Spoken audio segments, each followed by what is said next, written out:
Episode का start वहीं से होता है जहां पिछला एपिसोड खत्म हुआ था। शाओची फांग से कहती है कि वो उसके बगैर खुश नहीं रह सकती और ना ही वो उसे किसी के साथ रिप्लेस कर सकती है। फांग अब शाओची को स्टोरी सुनाने के लिए कहता है तो शाओची उसे अपनी और फांग की स्टोरी सुनाने लगती है और कहती है कि फांग उसे भूल गया, इसीलिए शाओची भी अपने होम टाउन वापस चली गई। पर फांग बोलता है कि ऐसा नहीं होगा और शाओची को फांग के साथ हमेशा के लिए रहना होगा। तो शाओची कहती है कि अगर फांग ऐसा चाहता है तो उसे अपनी मेमोरी जल्दी से रिकवर करनी होगी और फिर वो भी फांग को छोड़कर नहीं जाएगी। तभी शाओची बातें करते करते सो जाती है तो फांग उसका सर अपने शोल्डर पर रखकर बोलता है कि शाओची उसे छोड़कर कहीं नहीं जा सकती। और यहाँ हमें पता चलता है कि फांग ये सब ड्रामा कर रहा था। फांग अब बोलता है कि वो अपनी लाइफ में सबसे इम्पोर्टेंट पर्सन का जाना बर्दाश्त नहीं कर सकता था, इसीलिए उसने ये सब किया और फिर वो शाओची से सॉरी कहता है। अगली सुबह हम शाओची और फांग को एक साथ सोया हुआ देखते हैं। तभी शाओची को जियांग मैसेज करके अपने फ्लैट पर बुलाता है। फिर हम मिज़ो को देखते हैं जो जाओ को बताती है कि उसे यूएसए में फांग का साइकोलॉजिकल क्लिनिक पर मेडिकल रिकॉर्ड मिला है। तो जाओ मिज़ो से कहता है कि वो जल्दी से रिपोर्ट्स लेकर वापस आ जाए ताकि वो फांग को उसकी पोजीशन से स्टेप डाउन कर सकें, क्योंकि कंपनी का सीईओ मेंटली इल पर्सन नहीं हो सकता। अब हम शाओची और जियांग को देखते हैं जहां शाओची उसे बताती है कि उसकी इतनी एफर्ट्स के बाद भी फांग की मेमोरी रिकवर नहीं हुई। शाओची को थका हुआ देखकर जियांग बोलता है कि वो अपनी पावर्स का यूज करके फांग की मेमोरी रिकवर कर सकता है, पर शाओची जल्दी से बोलती है कि वो ऐसा नहीं कर सकता क्योंकि ऐसा करने से फांग के ब्रेन को परमानेंट नुकसान हो सकता है। और साथ ही वो कहती है कि वो कुछ भी करके फांग की मेमोरी रिकवर कर लेगी। शाओची के जाने के बाद जियांग टेलीपोर्ट होकर फांग के फ्लैट में आ जाता है और टाइम फ्रीज करके फांग के ब्रेन पर अपनी पावर्स यूज करने लगता है। असल में फांग सिर्फ शाओची के टाइम फ्रीज करने से फ्रीज नहीं होता था, पर जियांग के फ्रीज करने से वो भी फ्रीज हो गया था। तभी शाओची वहां आ जाती है जो फांग को रोककर कहती है केप टाउन प्लेनेट के रूल्स की वायलेशन कर रहा है। साथ ही शाओची जियांग से रिक्वेस्ट करती है कि वो उसे एक चांस और दे दे, जिस पर जियांग ये कहकर चला जाता है कि ये शाओची का लास्ट चांस है। जियांग के जाने के बाद सब कुछ नॉर्मल हो जाता है और शाओची फांग से कहती है कि वो उसे एक जगह लेकर जाएगी, इधर जाकर वो थोड़ा फ्रेश हो जाएगा।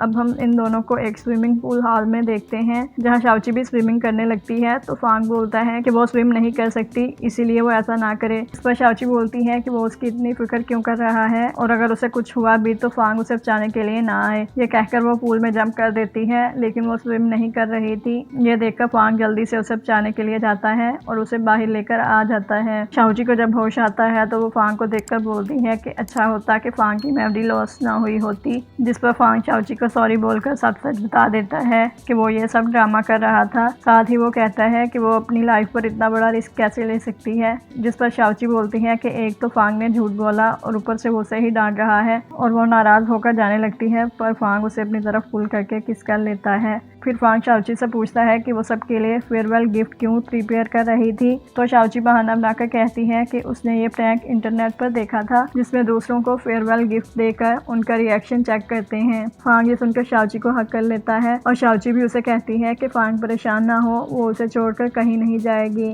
दूसरी तरफ हम देखते हैं कि जियांग भी ये सब देख रहा था। अब हम फांग और शाओची को डेट पर देखते हैं जहाँ शाओची फांग के लिए रूल बनाती है कि फ्यूचर में वो उससे झूठ नहीं बोलेगा। तो फांग भी एक रूल ऐड कर देता है कि शाओची उसे सडनली छोड़कर नहीं जाएगी। ये सुनकर शाओची थोड़ी परेशान हो जाती है। तभी फांग को हान की कॉल आती है जहां वो उसे बताता है कि मिज़ो को पता चल गया है कि फांग को रेन एमनीसिया है। फोन स्पीकर पर होने की वजह से शाओची भी ये सुन लेती है। तो वो फांग से पूछती है कि वो तो एमनीसिया होने का प्रिटेंड कर रहा था। तो हान उसे बताता है कि फांग जब 5 साल का था तब से ही उसे रेन एमनीसिया है। फांग अब हान से बोलता है कि वो मेमोरी बैंक की सिक्योरिटी मजीद बढ़ा दे और डॉक्टर जैंग को भी बोले कि वो उसके मेडिकल रिकॉर्ड्स को छुपा के रखे। कॉल एंड होने के बाद शाओची फांग से पूछती है कि रेन एमनेसिया क्या होता है। तभी फ्लैशबैक में हम डॉक्टर जैंग को देखते हैं जो हान को बताता है कि फांग बारिश होने से पहले जिस भी फीमेल को मिला होगा, बारिश होने के बाद वो उन्हें भूल जाएगा। प्रेजेंट में फांग शाओची से कहता है कि वो प्रॉमिस करे कि अगर फ्यूचर में फांग उसे भूल गया तो शाओची उसे छोड़कर नहीं जाएगी, जिस पर शाओची सोचने लगती है कि वो अपने प्लेनेट पर वापस जा रही है तो भला वो फांग से फ्यूचर का कोई भी प्रॉमिस कैसे कर सकती है। तभी फांग उसे बताता है कि पिछले कुछ टाइम से जब भी बारिश हुई तो वो सबको भूल गया सिवाय शाओची के।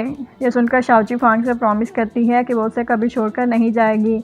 साथ ही वो डायरी में भी ये नोट कर लेती है। ये देखकर फांग स्माइल करने लगता है। शाओची अब घर आकर मिस साय से पूछती है कि लव क्या होता है, तो शाओची बोलती है कि किसी के ना होने पर उसका वेट करना या उसे देखकर हार्ट बीट फास्ट हो जाना, ये सब लव है। और सारी मिस चाय कहती है कि डिफरेंट लोगों के लिए लव की अंडरस्टैंडिंग भी डिफरेंट है। शाओची ये सुनकर बोलती है कि इसका मतलब है कि वो सच में फांग से लव करने लगी है। फिर हम शाओची को डॉक्टर जैंग के क्लिनिक पर देखते हैं, जहाँ जैंग उसे बताता है कि फांग अपने पास्ट के बारे में किसी से बात नहीं करता, इसी वजह से उसका ट्रीटमेंट ठीक तरह से नहीं हो पा रहा है। जैंग शाओची से कहता है कि अगर वो फांग को ठीक करना चाहती है तो उसे फांग के फादर की हेल्प चाहिए होगी, क्योंकि फांग जब 5 साल का था तो उसकी मदर को पता चला था कि उसका हस्बैंड उसे चीट कर रहा है, इसीलिए वो गुस्से में फांग को लेकर घर छोड़कर चली गई थी। पर रास्ते में एक्सीडेंट होने की वजह से फांग की मदर की डेथ हो गई और फांग इस वजह से अपने फादर को अभी तक माफ नहीं कर पाया है। फिर हम फांग के फादर को देखते हैं, जो कि मैगजीन के कवर पर फांग और शाओची की फोटोज देखकर बहुत गुस्से में थे। तभी जाओ आकर उसे शाओची के खिलाफ भड़काने लगता है कि शाओची एक नॉर्मल डिलीवरी गर्ल है और वो सिर्फ फांग के स्टेटस के पीछे है। फादर गुस्से में जाओ से कहते हैं कि उन्होंने 3 साल के असेसमेंट पीरियड पर फांग को सीईओ बनाया था, लेकिन अब वो किसी की नहीं सुनता, जिस पर जाओ फादर से कहता है कि वो दोनों जल्दी ब्रेकअप कर लेंगे और शाओची बहुत इग्नोरेंट होगी अगर वो आपके पास आकर ये बोले कि वो फांग से शादी करना चाहती है। तभी शाओची फांग के घर आकर डोरबेल बजाती है, पर जाओ उसे अंदर नहीं आने देता, लेकिन बाद में वो सोचता है कि अगर वो उसे अंदर आने देता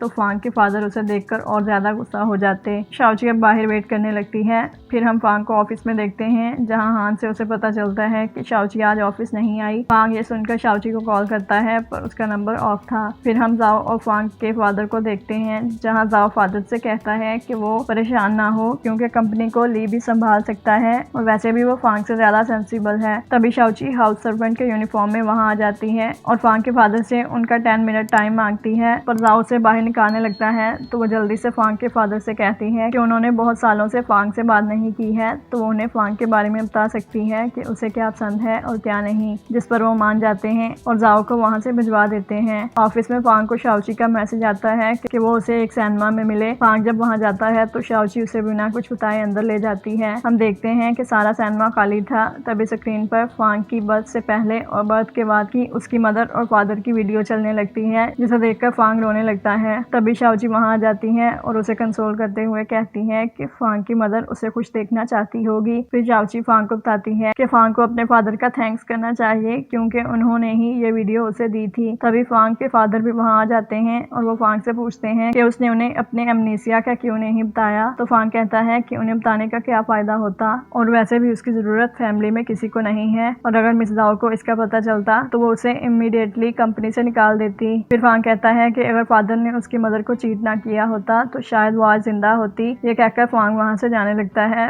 पर फादर पीछे से उससे पूछते हैं कि क्या वो सच जानना चाहता है। इसके साथ ही ये एपिसोड यहीं पर खत्म हो जाता है। तो गाइस, ये थी आज की वीडियो एंड आई होप कि आप लोगों को ये वीडियो पसंद आई होगी। तो इस वीडियो को लाइक करके चैनल को सब्सक्राइब जरूर कीजिए। आपसे फिर मिलते हैं अगले एपिसोड में, तब तक के लिए गुड बाय।